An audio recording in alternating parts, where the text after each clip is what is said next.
Morning student, स्वागत है हमारे ऑनलाइन क्लास में। हम चैप्टर नंबर 7 परमाणु सिद्धांत और तत्वों के वर्गीकरण के बारे में पढ़ रहे थे और लास्ट लेक्चर में हमने संयोजकता के बारे में पढ़ा था।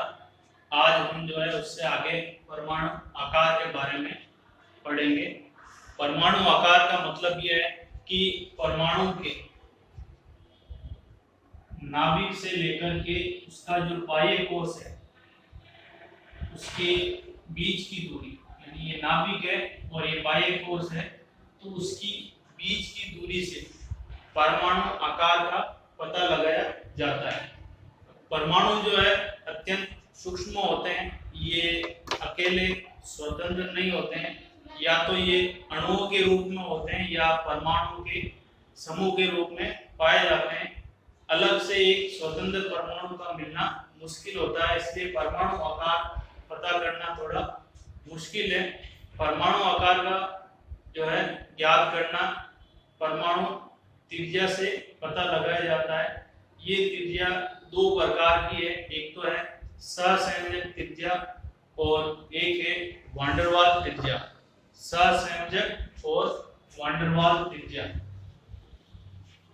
तो सबसे पहले हम सहसंयोजक त्रिज्या के बारे में पढ़ेंगे।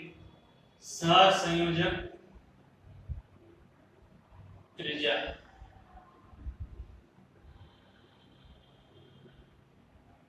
सहसंयोजक त्रिज्या का अर्थ ये है कि एक ही पदार्थ के दो परमाणु जो आपस में सहसंयोजक बंध द्वारा जुड़े हुए हो, उन दोनों परमाणुओं के नाभिकों के बीच की दूरी का आधा सहसंयोजक त्रिज्या कहलाता है। जैसे इस प्रकार से दो परमाणु और आपस में सहसंयोजक बंध द्वारा जुड़े हैं, ये इस परमाणु का नाभिक है, ये इस परमाणु का नाभिक है। तो यदि दो परमाणु आपस में सहसंयोजक बंध द्वारा जुड़े हो, उन दोनों परमाणुओं के नाभिकों के बीच की दूरी का आधा, यानी इसका यहां से लेकर ये हिस्सा, इसको ये दूरी जो है ये सहसंयोजक त्रिज्या कहलाती है। सहसंयोजक त्रिज्या। तो सहसंयोजक त्रिज्या की जो परिभाषा है कि एक ही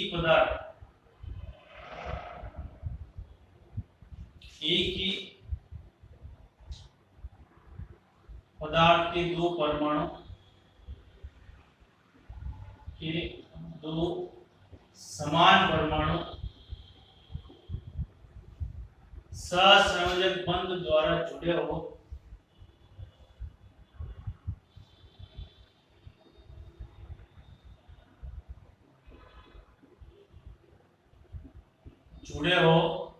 तो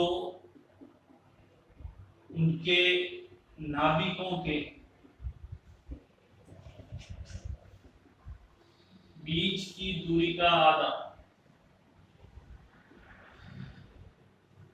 उनके नाभिकों के बीच की दूरी का आधा सहसंयोजक त्रिज्या कहलाती है। सहसंयोजक त्रिज्या कहलाती है। तो ये जो है इसकी डेफिनेशन है सहसंयोजक त्रिज्या की, और इसके साथ में आपको सहसंयोजक त्रिज्या को समझाने के लिए इस प्रकार का एक डायग्राम बनाना है, ठीक है। फिर दूसरी जो त्रिज्या है वो है वान डेर वाल्स त्रिज्या। सहसंयोजक त्रिज्या के बाद में दूसरी प्रकार की त्रिज्या है वान डेर वाल्स त्रिज्या। वान डेर वाल्स त्रिज्या का अर्थ यह है कि ठोस अवस्था में किसी पदार्थ के दो अणु, यानी इस प्रकार से दो परमाणु आपस में जुड़े हुए हो तो ये अणु का निर्माण करते हैं। तो ये एक अलग अणु है और यहाँ पर ये एक अलग अणु है, यानी ये एक अलग अणु है और ये एक अलग अणु है। ये दो परमाणु सहसंयोजक बंध द्वारा जुड़े हैं और ये दो परमाणु आपस में सहसंयोजक बंध द्वारा जुड़े हैं, लेकिन इस परमाणु और इस परमाणु ये आपस में किसी भी प्रकार के बंध द्वारा जुड़े हुए नहीं है।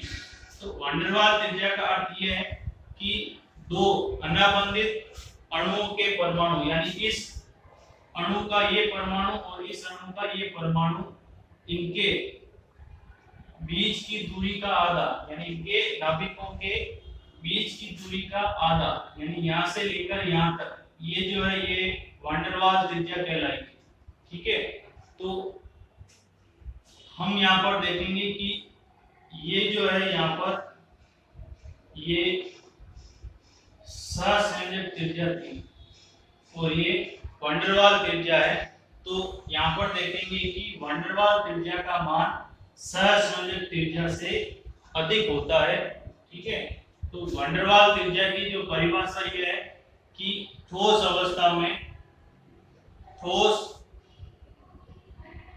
अवस्था में दो अनाबंधित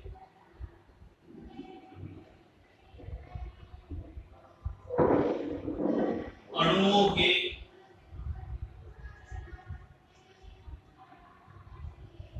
परमाणुओं के बीच की दूरी का आधा, परमाणुओं के बीच की दूरी का आधा वैन डेर वाल्स त्रिज्या कहलाती है।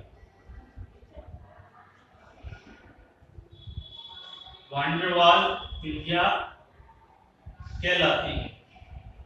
तो ये दो प्रकार की त्रिज्या है, इन त्रिज्याओं के आधार पर परमाणु आकार ज्ञात किया जाता है।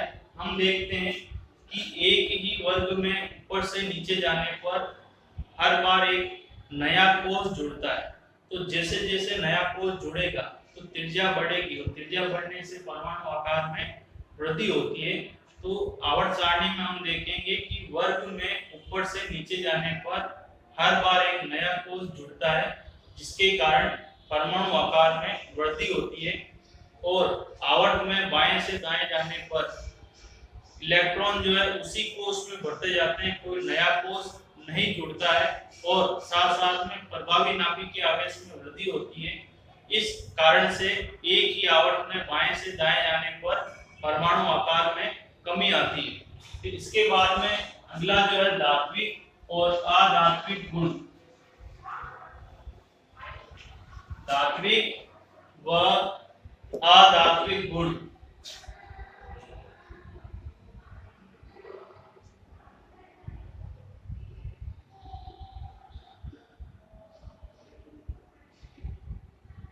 तो धात्विक व अधात्विक गुण का अर्थ यह है, धात्विक गुण का अर्थ यह है कि जब किसी परमाणु द्वारा इलेक्ट्रॉन त्याग कर धनायन बनाने की जो प्रवृत्ति है वो धात्विक गुण कहलाती है।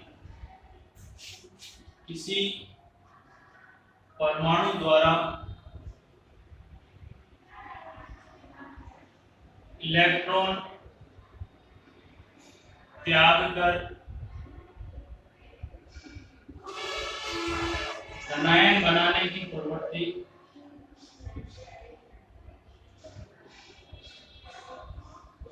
धात्विक गुण कहलाती है।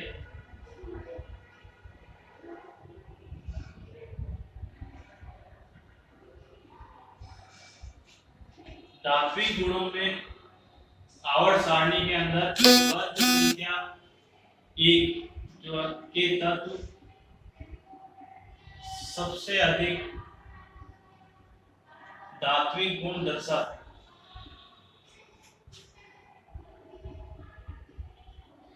सबसे अधिक धात्विक गुण दर्शाते हैं क्योंकि ये आसानी से इलेक्ट्रॉन त्याग देते हैं। जो तत्व जितना आसानी से इलेक्ट्रॉन त्यागता है उसका धात्विक गुण उतना ही ज्यादा होता है। इसी प्रकार से किसी परमाणु द्वारा इलेक्ट्रॉन ग्रहण करके किसी परमाणु द्वारा इलेक्ट्रॉन ग्रहण करके ऋणायन बनाने की प्रवृत्ति ऋणायन बनाने की प्रवृत्ति को अधात्विक गुण कहलाती है। अधात्विक गुण कहलाती। आवर्त सारणी के अंदर वर्ग 17 इनको हेलोजन तत्व कहा जाता है।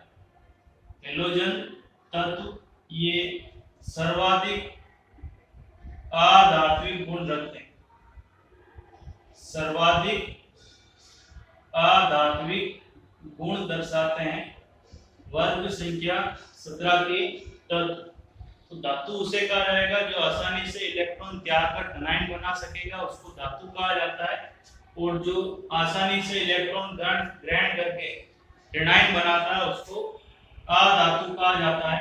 तो आवर्त सारणी में हम देखेंगे कि वर्ग संख्या जो 1 है वो सबसे अधिक धात्विक गुण दर्शाएगी और वर्ग संख्या 17 जो है वो अधात्विक गुण दर्शाती है। अब इनके आवर्तिता के बारे में अगर हम देखें तो वर्ग में ऊपर से नीचे जाने पर धात्विक गुण बढ़ता है और अधात्विक गुण में कमी आती है, क्योंकि जैसे जैसे वर्ग में ऊपर से नीचे आएंगे हर बार एक नया कोष जुड़ता है। नया कोष जुड़ने से प्रभावी नाभिकीय आवेश के मान में कमी आती है और परमाणु द्वारा आसानी से इलेक्ट्रॉन त्यागा जा सकता है। इस कारण एक ही वर्ग में ऊपर से नीचे आने पर धात्विक गुण बढ़ता है और अधात्विक गुण घटता है। इसी प्रकार से एक ही आवर्त में बाएं से दाएं जाने पर जो है नया कोष नहीं जुड़ता है, इलेक्ट्रॉन उसी कोष में भरे जाते हैं, जिसके कारण प्रभावी नाभिकीय आवेश में वृद्धि होती है। और इसी कारण से